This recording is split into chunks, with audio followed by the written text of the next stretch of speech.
बिस्मिल्लाहिर्रहमानिर्रहीम। अस्सलाम वालेकुम नादरीन, आप यूट्यूब चैनल देख रहे हैं। मैं इमरान ख़ान हूँ। आपको आज एक कॉलम पढ़ के सुनाना है। ये मोहम्मद हनीफ़ साहब का कॉलम है और ये BBC के अंदर लिखा है। मोहम्मद हनीफ़ साहब सीनियर सहाफ़ी हैं और तज्ज़ियाकार भी हैं और ये कॉलम इनका मुझे बहुत पसंद आया। वैसे जो खूबी है मोहम्मद हनीफ़ साहब की तहरीरों में वो ये है कि वो बड़े सादा अंदाज में, बड़े आम फहम अंदाज में वो बड़ी गहरी बात कर देते हैं। मैं अक्सर उनकी तहरीरें पढ़ता हूँ और मुझे ये वाली तहरीर बहुत पसंद आई, तो इसलिए मैं आपको पढ़ के सुना रहा हूँ। और ज़्यादा पसंद आने की वजह भी ये है कि मेरे पॉइंट ऑफ व्यू के बहुत करीब है, तो इसलिए मैं आपको ये पढ़ के सुना रहा हूँ। लेकिन उससे पहले जो इमरान खान साहब ने कहा, अच्छा उनका जो ये जो कॉलम है या जो तहरीर है मोहम्मद हनीफ़ साहब की, इसमें इंफॉर्मेशन भी है और इसमें कुछ चीज़ों की खबर भी है और कुछ खबरों की तस्दीक भी है। वो आपके सामने आ जाएगी, ये इंपॉर्टेंट है। अच्छा, इमरान खान साहब का एक स्टेटमेंट है, उससे पहले मैं आपको वो बता दूं, ये रिपोर्ट हुआ पूरे पाकिस्तान में। उन्होंने कहा, एक जुमले का है, लेकिन इससे आपको आइडिया हो जाएगा कि मामला कहाँ जाके फंस गया, कहाँ पे रुका हुआ है। इमरान खान साहब ने कहा कि मैंने कोई डील नहीं करनी, कौम को वाज़े बता दूं, आपकी आज़ादी इनसे छीन कर वापस आ रहा हूं इंशाअल्लाह। ये इमरान खान साहब ने कहा कि मैंने कोई डील नहीं करनी, कौम को वाज़े बता दूं, आपकी आज़ादी इनसे छीन कर वापस आ रहा हूं इंशाअल्लाह। ये जी इमरान खान साहब ने कहा। अब आइए कि अडियाला से ऑक्सफोर्ड तक, ये मोहम्मद हनीफ़ साहब का कॉलम है। वो लिखते हैं कि ज़िंदगी में अंग्रेज़ी की जो पहली ज़ख़ीम किताब पढ़ी थी उसका नाम था द ग्रेट स्केप। इसमें इन कैदियों की कहानियाँ थी जो दुनिया की महफूज तरीन जेलों से फ़रार होने में कामयाब हुए। कोई जेल के गार्ड का बेस बदल कर भागा, किसी ने अपने आप को धोबी की वैन में छुपाया, एक ज़हीन कैदी बिस्तर की चादर से हैंग ग्लाइडर बनकर, वो ऐसे छलांग मार देना ऊपर से कपड़ा बांध के, जेल की फसील के ऊपर से प्रवास कर गया। लेकिन ज़्यादातर कहानियों में कैदी साल हा साल तक खामोशी से एक सुरंग खोदते थे, अक्सर पकड़े जाते थे, लेकिन कुछ खुशकिस्मत अपनी आज़ादी पा लेते थे। जो पकड़े जाते थे वो जेल वापस आते ही एक और सुरंग खोदने की तैयारी शुरू कर देते थे। कहानियों का सबक यही था कि अगर कैदी का जज्बा सच्चा हो तो दुनिया की कोई जेल उसे फरार होने से नहीं रोक सकती। पाकिस्तान के सबसे मशहूर कैदी इमरान खान है और किसी ज़माने में पाकिस्तान की सबसे सख्त जेल मच जेल समझी जाती थी। लेकिन आजकल अडियाला है, जहां पर जेलरों को कैदी से हंसकर बात करने पर गायब कर दिया जाता है। और कैदी का जज्बा ऐसा है कि आपको उनकी सियासत से लाख इख्तलाफ हो, लेकिन उनके जज्बे से उनके सियासी मुखालिफिन भी तंग हैं। जिस तरह इमरान खान ने पाकिस्तान की सियासत में नए अंदाज मुतारफ करवाए हैं, इसी तरह उन्होंने अडियाला जेल से फरार का एक अनोखा मंसूबा सोचा है कि वो ऑक्सफोर्ड यूनिवर्सिटी के चांसलर का इलेक्शन लड़ेंगे। सच्ची बात यह है कि इमरान खान के इलेक्शन में उतरने से पहले ना पाकिस्तानियों को और ना ही इंग्लिस्तानियों को, ज़्यादातर इंग्लिस्तानियों को इल्म था कि ऑक्सफोर्ड के चांसलर का भी कोई इलेक्शन होता है। उनके ऐलान के साथ ही सबको चांसलर के इलेक्शन का ऐसे ही पता चल गया जैसे अब बच्चे बच्चे को इलेक्शन फॉर्म 45 और इलेक्शन फॉर्म 47 के बारे में पता है। फॉर्म 45-47 वाली कहानी तो सबको पता है ना पाकिस्तान में। गोरों के एक कदीम इदारे के भूले बसरे इंतखाब में शामिल होने का ऐलान करके इमरान खान ने उसमें जान डाल दी है। मंसूबा यह नहीं कि इमरान खान अडियाला जेल से सुरंग खोदना शुरू करेंगे और एक दिन ऑक्सफोर्ड के चांसलर के दफ्तर में नमूदार हो जाएंगे। वो रहेंगे जेल में ही, और जैसा कि उनके जानसार समझते हैं, जेल में रहते हुए मजबूत से मजबूत तर, मकबूल से मकबूल तर होते जाएंगे। लेकिन चांसलर का इलेक्शन लड़ने से उनका नाम मगरबी दारुल हुकूमतों में एक बार फिर गूंजेगा। सबको याद आएगा कि वो एक शोहराए आफाक क्रिकेटर थे। उनके मद्दाहों को लंदन की पार्टियां, शाही खानदान के साथ मुलाकातें और साबका शरीक हयात जमैमा खान के साथ तस्वीरें दोबारा शेयर करने का मौका मिलेगा। उनके कैंसर अस्पताल का जिक्र आएगा। ये बात भी याद आएगी कि वो पाकिस्तान के साबिक वज़ीर आज़म भी हैं और उन पर मज़ायका खेज किस्म के मुकदमात चलाए जा रहे हैं। चांसलर के इंतखाब के लिए इमरान खान के अलावा किसी दूसरे उम्मीदवार का नाम भी शायद ऑक्सफोर्ड से बाहर लोग नहीं जानते, लेकिन इलेक्शन होता है। गुमनाम उम्मीदवार भी अपना जोर लगाएंगे। एक बरतानवी सहाफ़ी ने एक कॉलम में इमरान खान के खिलाफ इंतखाबी मुहिम का महाज खोल दिया है। इल्ज़ामात वही है पुराने वाले, सलमान रुश्दी के साथ एक स्टेज पर बैठने से इनकार, तालिबान और उसामा के लिए नरम गोशा और औरतों के बारे में फरसूदा ख्यालात। इन बातों से ऑक्सफोर्ड के इलेक्शन में पता नहीं उनके कितने वोट टूटेंगे, लेकिन पाकिस्तान में यकीनन बढ़ेंगे। अगर वो ये इलेक्शन जीत जाते हैं तो कैदी नंबर 804 को गोरों ने भी अपना लीडर मान लिया, और हार गए तो गोरों की अजली इस्लाम दुश्मनी।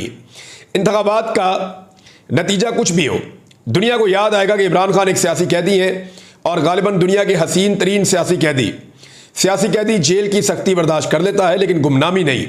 तो इमरान खान एक बार फिर मगरबी मीडिया की शाह सुर्खियों में होंगे। जो भी सियासतदान पाकिस्तान की किसी जेल से फरार चाहता है, उसकी सुरंग का रास्ता GHQ से होकर गुजरता है।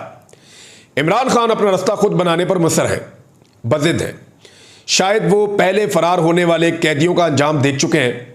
सियासतदानों में जेल से फरार होने का सबसे ज़्यादा तजर्बा नवाज शरीफ रखते हैं। अटक किला से फरार हो चुके हैं, कोट लखपत से भी, लेकिन इतनी मरतबा फरार होने के बाद वो अपने घर जाती उम्रा में भी अपने आप को कैदी समझते होंगे। अब फरार होंगे तो कहाँ जाएंगे?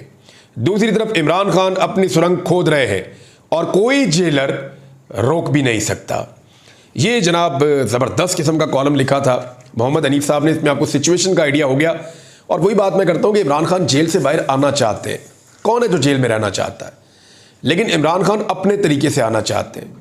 एस्टेब्लिशमेंट भी चाहती है, बाकी लोग भी चाहते हैं कि इमरान खान जेल से बाहर निकले ताकि पाकिस्तान में इस्तेहकाम आए। लेकिन मामला यह है कि अगर इमरान खान साहब बाहर निकलते हैं एस्टेब्लिशमेंट के तरीके से, तो तभी वो राज़ी हैं इस मामले पे। वो चाह रहे हैं जैसे बाकी सारे सर नीचे करके बाहर आ जाते हैं, वैसे ही बाहर आ जाएं, सर झुका के बाहर आ जाएं। लेकिन इमरान खान कहते हैं जी बड़ा वाला फाटक खोलो, मैंने सर नीचे नहीं करना। मैं जेल के अंदर जिस इज्जत के साथ गया हूं, मैं उसी इज्जत के साथ बाहर आऊंगा। और इमरान खान साहब का कद वैसे भी बहुत बढ़ गया जेल के अंदर रहने की वजह से, तो अब तो उस छोटे दरवाजे से वो गुजर भी नहीं सकते जो एस्टेब्लिशमेंट ने और हुकूमत ने मिलकर बनाया है। अब इमरान खान के लिए बड़ा गेट या तो खोलना पड़ेगा या कोई और हल निकालना पड़ेगा, क्योंकि पुराने सारे जो आजमूदा नुस्खे थे वो इमरान खान साहब के मामले में बेकार हो गए। एक और खबर है जी, और वो शहबाज शरीफ के इस्तीफे के हवाले से एक इंकशाफ किया है आमिर डोगर साहब ने।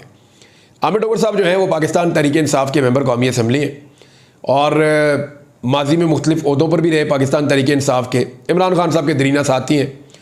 उन्होंने एक जगह दावा किया कि पिछले हफ्ते शहबाज शरीफ साहब जो हैं वो इस्तीफ़ा दे रहे थे। उन्होंने कहा जी 2 हफ्ते पहले शहबाज शरीफ साहब इस्तीफ़ा दे रहे थे, पीपल्स पार्टी अगर हाथ हटा ले तो सुबह हुकूमत ख़त्म हो जाएगी। देखिए, ये हो सकता है किसी जगह शहबाज शरीफ साहब ने धमकी लगाई हो और पीपल्स पार्टी के ज़रिए से ये बात आमिर डोगर साहब तक पहुँच गई हो, क्योंकि असम्बली के अंदर ये आपस में बैठते हैं तो एक दूसरे से बातें भी कर लेते हैं। हो सकता है शहबाज शरीफ ने कहा हो किसी मौका पर पीपल्स पार्टी को, क्योंकि उन दिनों में मुझे याद है पीपल्स पार्टी की और शहबाज शरीफ साहब की मुलाकातें हो रही थी। पंजाब के अंदर शेयर मांग रहे हैं। अब मरियम नवाज और नवाज शरीफ पीपल्स पार्टी को पंजाब में शेयर देने के लिए तैयार नहीं है। शहबाज शरीफ साहब कहते हैं जी आप दे दें शेयर।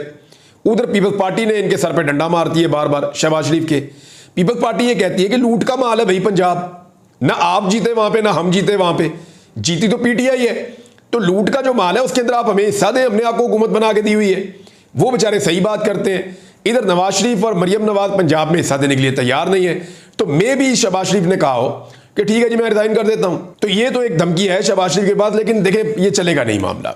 और मुझे नहीं लगता शहबाज शरीफ साहब कभी भी संजीदा होंगे, क्योंकि अगर इन्होंने अब इस्तीफा दिया या सियासत इस वक्त खत्म की और ये इलेक्शन के अंदर गए, तो पीटीआई का जो बलडोजर है वो इनको रौंद के रख देगा और इनको लेने के देने पड़ जाएंगे।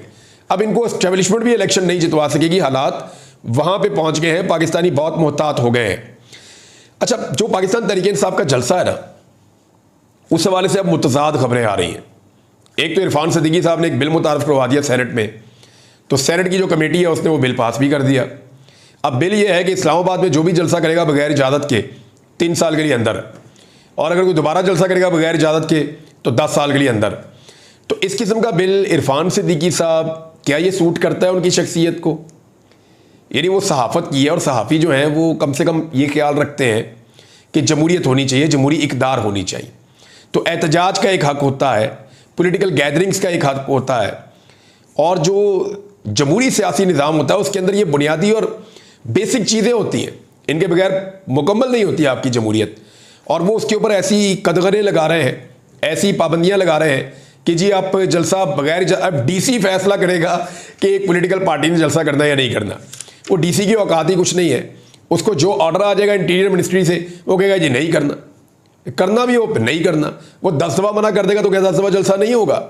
यानी यहाँ अदालत के अहकामात होते हैं और दूसरी तरफ से उनको रद्दी की टोकरी में फेंक दिया जाता है, एक कमिश्नर की तरफ से, एक डीसी की तरफ से। तो ये उन्होंने कोशिश की है, लेकिन इसके बावजूद पाकिस्तान तहरीक इंसाफ कर रही है कि अब हम नहीं रुकेंगे। रऊफ हसन साहब ने स्टेटमेंट जारी किया अपनी पार्टी का, और पार्टी के मुख्तलिफ लोगों से मेरी बात हुई। उन्होंने कहा जी बहुत हो गई है, हम 8 सितंबर के जलसे से पीछे नहीं हट सकते। तहरीक इंसाफ का ये दावा है कि इससे पहले जितनी मरतबा वो पीछे हट गए जलसे से, और जितनी मरतबा उन्होंने कंप्रोमाइज़ किया है हालात को और सूरत हाल को देखते हुए या रिक्वेस्ट को देखते हुए, तो अब हम कर नहीं सकते। वो ये कह रहे हैं, वो ये कह रहे हैं कि पब्लिक का इतना ज़्यादा प्रेशर है कि अगर हम नहीं भी जाएंगे तो पब्लिक पहुंच जाएगी और MPs MNAs के घरों का लोग घेराव कर लेंगे अगर हम नहीं जाएंगे। तो हमें हर हाल में पाकिस्तान तहरीक इंसाफ को अब ये जलसा करना पड़ेगा 8 सितंबर को। ये पाकिस्तान तहरीक इंसाफ की क़यादत अब खुलकर कह रही है। तो लेट्स सी हुकूमत कैसी सूरत हाल पैदा करती है। वैसे कंटेनर तो बेशुमार पहुंचाए हुए हैं इन्होंने इस्लामाबाद में, और इस्लामाबाद को कंटेनरिस्तान एक तरह से इन्होंने बनाया हुआ है। एक और ख़बर है जी, और वो खबर यह है कि बलूचिस्तान की सूरत हाल पे ऑल पार्टीज कॉन्फ्रेंस बुलाने का फैसला अपोजिशन ने किया है। इस पे जो बातचीत की वो असद कैसर साहब ने की, और उन्होंने ये कहा जी कि हमें मिलकर बैठना पड़ेगा, हम स्पीकर से भी बात करेंगे, बाकी सबसे बात करेंगे। बलूचिस्तान की जो सूरत हाल है इस पर फजलुर रहमान साहब भी ये कह रहे हैं। अख्तर मेंगल साहब का जो इस्तीफ़ा है उसके बाद सिचुएशन पहले जैसी रही नहीं। यानी आप अगर बलोच नौजवानों को देखें तो नौजवान बहुत सारे हैं, उनके पास नौजवान क़यादत भी मौजूद है, लेकिन उनके पास सीरियस उनके अपने इलाकाई सियासतदान मौजूद नहीं है, बड़े नाम मौजूद नहीं है। अब अगर अख्तर मेंगल साहब उनके साथ एंगेजमेंट करते हैं तो ये बहुत बड़ी पॉलिटिकल तहरीक हो सकती है बलूचिस्तान में, और ये एक प्रेशर भी है ना नौजवानों का, बलूचिस्तान के आम शहरियों का, वहाँ के जो पुराने रवायती सियासतदान हैं उनके ऊपर। तो अख्तर मेंगल साहब का जो डिसीजन है उसकी बहुत सारी रीजंस हैं, ज़्यादतियाँ हैं, जुल्म है। फिर सबसे बड़ी बात यह है कि उनके ऊपर जुल्म किया जाता है और शिकायत नहीं करने दी जाती। यानी वो जब बात करना चाहते हैं उनकी प्रेस कॉन्फ्रेंस नहीं दिखाते, उनको बात करने का मौका नहीं दिया जाता। तो जब आप उनको मौका नहीं देंगे बात करने का, वो अपनी बात पहुंचा नहीं सकेंगे अख्तर मेंगल साहब, तो उनके पास फिर वो ऑप्शन लेस हो जाते हैं ना। फिर वो सोशल मीडिया का सहारा लेंगे जिसको आप डिजिटल दहशतगर्दी कहते हैं। फिर वो नौजवानों के साथ मिलकर उस तहरीक का हिस्सा बनेंगे जिसको रोकने के लिए या जिसके साथ एंगेजमेंट के लिए वो बहुत ज़रूरी थे।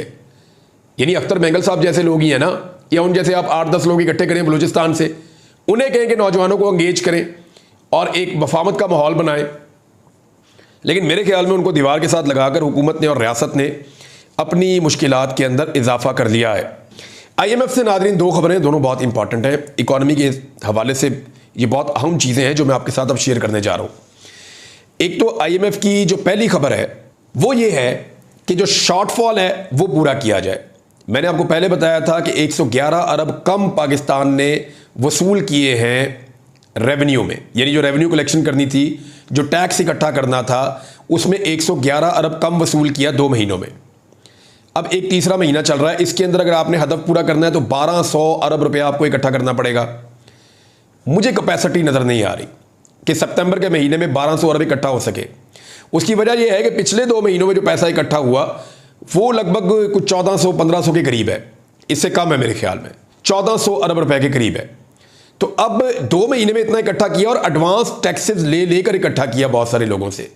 तो अब जो है वो रेगुलर टैक्सेस के साथ 1200 अरब कैसे इकट्ठा करेंगे? एक तो ये बहुत मुश्किल है। दूसरी उनकी शर्त यह है कि जो 12 अरब डॉलर आपने कर्जा लिया हुआ है 3 मुख्तलिफ मुल्कों से, उसको रोल ओवर करवाएं।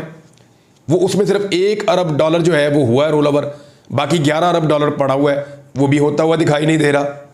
तीसरा जो है कि अपने अकाउंट के अंदर आप हमें 2 अरब डॉलर इजाफी दिखाएं। अब ये सारा पैसा कहां से इकट्ठा करें हम? ये तो सारा कुछ ऐसी चीजें बता रहा है जो नामुमकिन है। तो जब ये नामुमकिन है तो फिर ऐसा लगता है कि IMF अब जब पाकिस्तान के साथ दोबारा बैठेगा या एंगेजमेंट करेगा तो नई शराइत के साथ आएगा, और वो जिन नई शराइत के साथ आएगा उनके बाद दबाव ज़्यादा बढ़ेगा पाकिस्तान के ऊपर, पाकिस्तान के गरीब आवाम के ऊपर, तनख्वाहदार तबके के ऊपर और आम पाकिस्तानी के ऊपर। अब तक की जो इतला उसके मुताबिक जो कैलेंडर जारी हुआ IMF का, उसमें बोर्ड के 9 तारीख के और बोर्ड के 13 सितंबर के जो इजलास आने जा रहे हैं उनके शेड्यूल में भी पाकिस्तान का एजेंडा शामिल नहीं है। और अगर ये सितंबर का महीना गुजर जाता है तो डेफिनेटली पाकिस्तान में एक मिनी बजट आएगा, और वो मिनी बजट क्या करेगा उसका हम सबको आइडिया है। नाज़रीन, एक और खबर मैं आपको बताता हूं। पाकिस्तान की फौज का एक झेली इदारा है FWO, उसने अतियात और खैरात की मद में 7 अरब रुपए से ज्यादा बांट दिए, जिनका कोई हिसाब किताब ही मौजूद नहीं है। ये मैं नहीं कह रहा, ऑडिटर जनरल ऑफ पाकिस्तान की रिपोर्ट है। ऑडिटर जनरल की रिपोर्ट 2023 और 24 में इंकशाफ हुआ है कि FWO ने बैरून मुल्क एक निजी कंपनी कायम की है। रिपोर्ट में कहा गया है कि एक निजी कंपनी में आर्मी अफसरान की खिदमात को प्रमोशन पेंशन के लिए शुमार होने वाली बाकायदा सर्विस नहीं कहा जा सकता। रिपोर्ट में यह भी कहा गया कि FWO ने हुकूमती मंजूरी के बगैर एक नया मनसूबा शुरू किया। ना तो इसके क़याम के सिलसिले में हुकूमत से कोई मंजूरी तलब की गई और ना ही खर्च शुदा रकम या मौसूल होने वाली आमदनी की तफसीलात महफूज की गई। यह भी नोट किया गया कि FWO ने 7,201 मिलियन रुपए इसके अतियात और खैरात कर दिए। लेकिन ऑडिटर जनरल का कहना है कि एक हुकूमती इदारा होने की हैसियत से FWO के पास खैरात देने का सरकारी इख्तियार नहीं है। मजीद कहा गया कि खैरात के मुस्तफीद होने वालों की या जिन लोगों को यह खैरात दी गई है उसकी कोई फहरिस्त भी दस्तयाब नहीं है और ना ही इस खर्च के लिए किसी मंजूरी का सबूत था। FWO के ऑडिट के दौरान माली बयानात से यह देखा गया है कि बाकी चीज़ें पुरानी हैं, लेकिन मामला यह है कि इतने सारे पैसे खैरात कर दिए, अतिया कर दिए, लेकिन किनको दिए कोई रिकॉर्ड नहीं है। ये मामला ऑडिटर जनरल और इसके ऊपर ख्वाजा आसिफ साहब का ये उनका है पॉइंट। वजारत दिफा क्योंकि उनकी है तो उसमें उनको बताना चाहिए कि एक्चुअली यहाँ पे क्या हुआ, इतनी बड़ी पैसे खैरात में चले गए जो ऐसे नहीं जा सकते कानून के मुताबिक। एक और खबर यह है कि कपास की जो फसल है पाकिस्तान में उसमें 60% कमी हो गई है नाज़रीन। यानी हमें पहले ही कपास इंपोर्ट करनी पड़ती है अगर हमने अपनी मशीनें चलानी है तो। और गवर्नमेंट की ऐसी नाकस पॉलिसी है क्योंकि गंदम में इन्होंने किसान को बहुत बुरी तरह मारा है। जब किसान को गंदम में मार पड़ी तो उसके बाद पैसा था ही नहीं, वो अगली फसल लगाने के अंदर बहुत कमज़ोर हो गया था। तो किसान इतना कमज़ोर हुआ है और किसान को इतनी मार पड़ी है पाकिस्तान में कि कपास की जो पैदावार है उस हवाले से बताया जा रहा है कि 60% कमी हुई है कपास की पैदावार में। और सिंध और पंजाब के गुज़िश्ता माह के अगस्त में कपास की पैदावार में 60% तक की खतरनाक कमी पर टेक्सटाइल के शोबे में बहुत तशवीश की लहर दौड़ गई है। वो पहले ही बेचारे बहुत महंगी कपास इंपोर्ट करते हैं और अब पाकिस्तान के अंदर 60% कम हो गई है तो आपकी जो इंडस्ट्री है टेक्सटाइल की, जो पाकिस्तान की सबसे बड़ी इंडस्ट्री है, वो तो पूरी तरह इन्होंने डबो दी, यानी डेलिबरेटली कर रहे हैं। और एक और काम करने जा रहे हैं, जरा ये आप कार्रवाई चेक करें।